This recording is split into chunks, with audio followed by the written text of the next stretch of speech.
Father Will Provide, a short story by D.S. Holder. But if anyone does not provide for his relatives, and especially for members of his household, he has denied the faith and is worse than an unbeliever.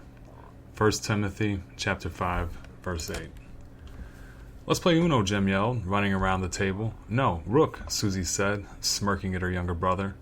"Let's just play something before Dad gets home," Jill said, always the voice of reason in the family. Jim made 7 more rounds about the table before Jill cooed him into a seat. "Uno it is," she said, quickly shuffling the cards. "Come on," Jim cried. "You know he could be back soon." "Oh, quit your whining," Miss Jones said in an all too familiar tone. "You know Father's had a long day. Someone has to provide for this family." In his car, Mr. Jones turned up a favorite country classic. He never much cared what the songs said, but the noise helped him forget the thirst. It had been a day since the last drink, and he knew how good it felt when it rushed down his throat. Oh God, it felt good to be full, to be filled. The first always goes down the quickest, the coldest. You see, Mr. Jones was a very large man who had made a surprisingly small impact on anyone outside his family. His cruise control life of working, beer drinking, commercial watching, and wife beating had a very small impact on everyone else. I hope that bitch has one ready. She's probably sitting on her ass right now, watching TV. She thinks it's so hard what she does, that ridiculous look she gives me. He turned the music louder and bumped down the road. "Put up the cards," Jill said, swooping them in a pile. "Jim," she scolded, prying the last 3 from his fingers. Thump, thump. Mom must be moving something in the kitchen. Thump, bump. "Oh, Lord, who locked the door?" Miss Jones asked. "You know Father hates it." And Jim grabbed the door. "Well, howdy, family," Mr. Jones yells. "The hell do y'all think? I'm going to bribe my own family? I'm going to steal my own TV? What do they teach you kids at school? We all know Mom never finished school, but you kids don't have an excuse." Jim laughed, and Mr. Jones patted his son on the back. "Would you like a cold one?" Miss Jones asked. "You know damn well I'd like a cold one," he replied, "and I don't know why you ask the same thing every goddamn day." "I'm sorry," she said, opening a beer. "Now get your fingers off the damn lip of the can. I want beer, not the taste of your old sweat." Jim laughed again, a little softer this time. Mr. Jones took a long sip. The first sip, a tease. He drew another, longer. The cold, deep cold. The children went upstairs and game night was over. "How's your schedule?" Miss Jones asked, busy making rounds before bed. "Are you still working late every Wednesday?" "Why?" Mr. Jones asked. "Are you tired of seeing me?" Because Mr. Jones had no family. Or no friends. He drank with his family. "Why no, James? You know I don't wish any such thing." "And why not?" he replied. "It's not like you do anything for me while I'm here." "James, I'm your wife, and I'm here for you. I've raised your children by God's word to honor their father, and I tell your children every day that I know you'll provide for us. They know you're doing all you can in these hard times," said Miss Jones, in the tone she'd practiced countless nights before. If she mixed the right amount of religion and undeserved respect, he might not strike her. Mr. Jones shrugged and slumped into his recliner, focusing every attention on the long next sip. He let it sit in his mouth, fill every corner before swallowing. Felt like swimming sometimes. Tonight, he thought, I'll stay in this chair until morning. "I don't feel like dealing with you tonight, Mary. Go on to bed." Miss Jones nodded to her husband and left the room quickly, but not too quickly. 3 a.m., Mr. Jones woke to a rustle outside. Damn raccoons. I'm sure Mary left the garbage lid open. Lazy bitch, never. Ugh, but his head floated, and he felt wider than normal. He took a deep breath and focused his steps toward the stairs. Stupid bitch. Could have left the light on for me. Plump, plump, plump. He reached the landing at the top of the stairs and paused, forgetting for a split second which room was his. Creak. He pushed the door open and saw Mary on the bed. She looked so dumb, her hair in that silly bun, those silly pajamas that hide everything.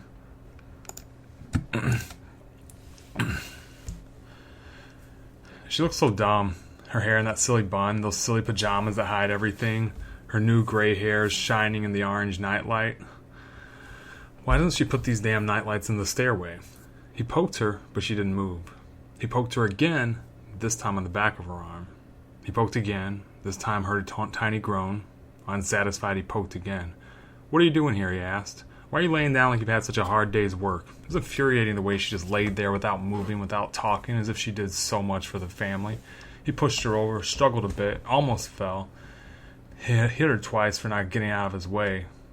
And within a few minutes he fell asleep, routine fashion. She cried a little, thankfully hadn't touched her face. And at 7 a.m., breakfast was ready, and Mr. Jones scarfed down 2 large eggs and sausage. While there was hardly money for meat, Mr. Jones demanded his favorite sausage each morning and followed it this morning with 3 cups of nearly scalding coffee. The shame he felt from last night was long gone by the 3rd cup. At least you didn't burn the eggs this morning, he commended. Are you taking Jim to his grandmother's? She asked. Of course Mr. Jones was taking Jim. He always takes Jim everywhere. I reckon I'll take Jim along with me. You girls, he pointed, just go on ahead with your mother. You know I can't fit all you in the van anyway, what with all my supplies. After pulling away, the girls began their usual interrogation. Why do we have to wait? Why don't we ever get what we want for breakfast? The girls asked their mom. I know you don't understand, she'd tell them. But we must keep Father happy. Father provides for this family. After dropping Jim off, Mr. Jones pulled into the gravel parking lot of Spotless Cleaning and Janitorial Services. The sign was missing an S and an A, but everyone knew their work. Before going in, Mr. Jones checked the back of the white van, shelves lined with chemicals and jars, all shades of colors and all shapes of bottles. In a life full of messes, he felt good that his van was in such order. This morning, I need you to head over to Miss Mason's house, Big Josh told him. This morning, I need you to head over to Miss Mason's house, Big Josh told Mr. Jones. She don't like help, but there's been a toilet overflowed in the basement, and she needs help getting that water out. Well, Mr. Jones said, I reckon that's what I'm here for. And so he loaded up the water pump and hoses, his chemicals, cleaners, and tools already in the truck. I'll see you sometime after lunch. Sure enough, the basement was flooded. Mr. Jones took a picture. Around 10, he finished pumping water and cleaning. He sighed and smiled just a little. It felt good to see something dirty become so clean. Mr. Jones took another picture. He left and drove down the road a bit before pulling over to take a 2-hour donut, booze, and nap break. Must have been a doozy, Big Josh asked when Mr. Jones arrived back at work around noon.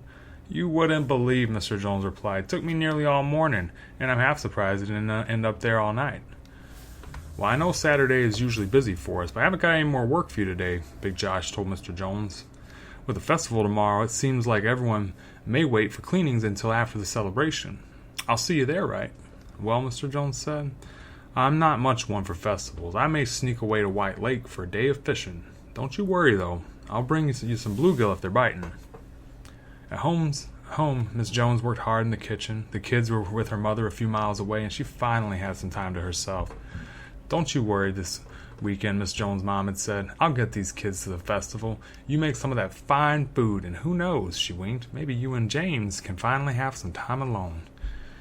As Miss Jones chopped and diced vegetables, she imagined herself in one of the top chefs you might see on TV in some big city, with a stainless steel kitchen and racks of fresh spices. Of course, her set would probably be some big country home, with lots of light, a high floating island which would help hide her hips that 4 children had made only a little curvier.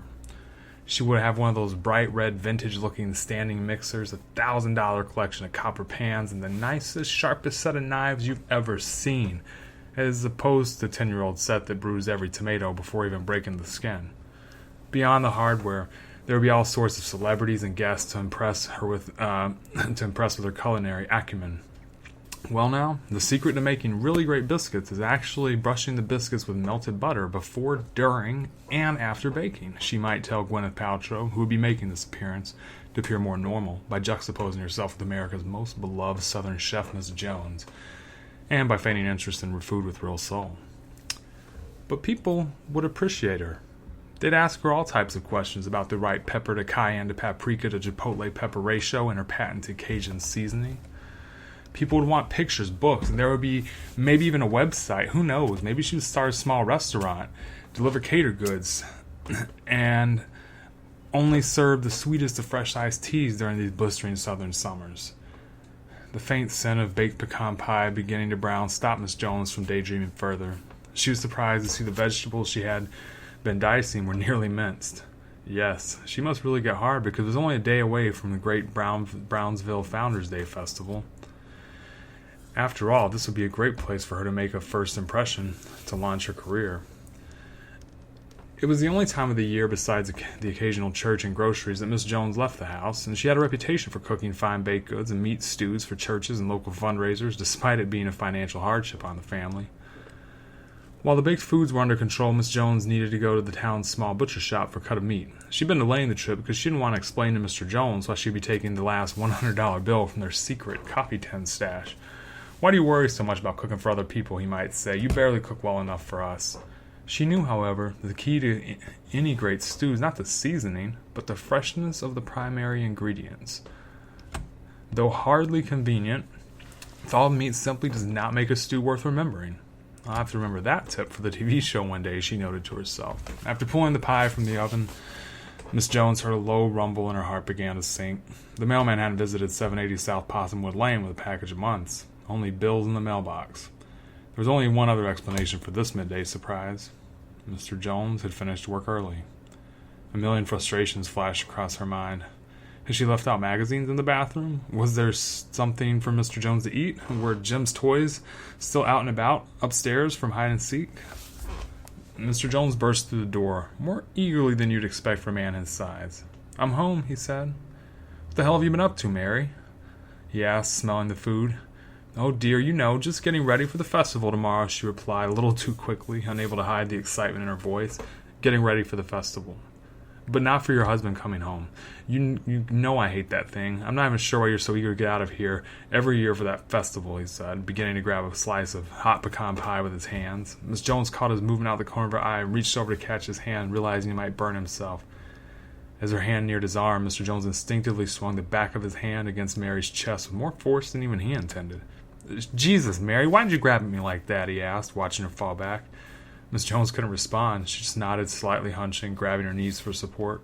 "Just think a minute before you try to take something out of my hand. You know better than that. You know how I am. I can't be down here right now. I'm taking a shower." Mr. Jones plopped up the stairs in a fit, convincing himself more with each step that Mary brought this recent pain upon herself. "She knows what makes me angry. Why does she keep doing it?" He mumbled the mantra with each heavy step. Once in the bathroom, Mr. Jones stripped. Although his job was making things clean, Mr. Jones hated taking showers. He hated being big and naked. He hated seeing his skin, his fat, his man boobs.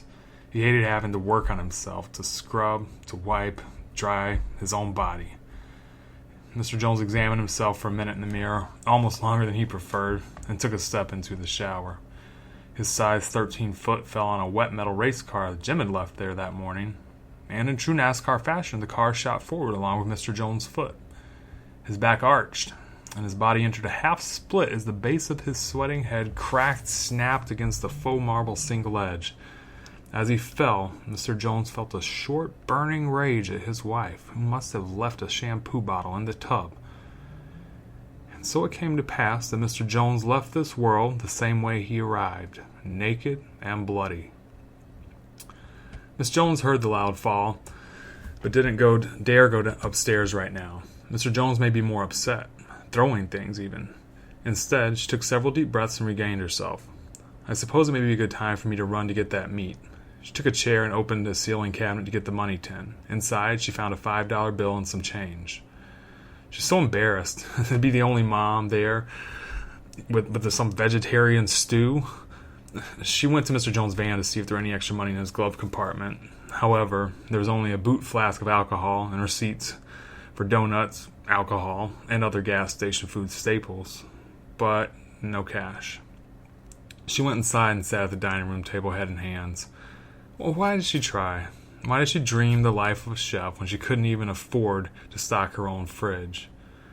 Her life sometimes just seems so thoroughly silly, tedious.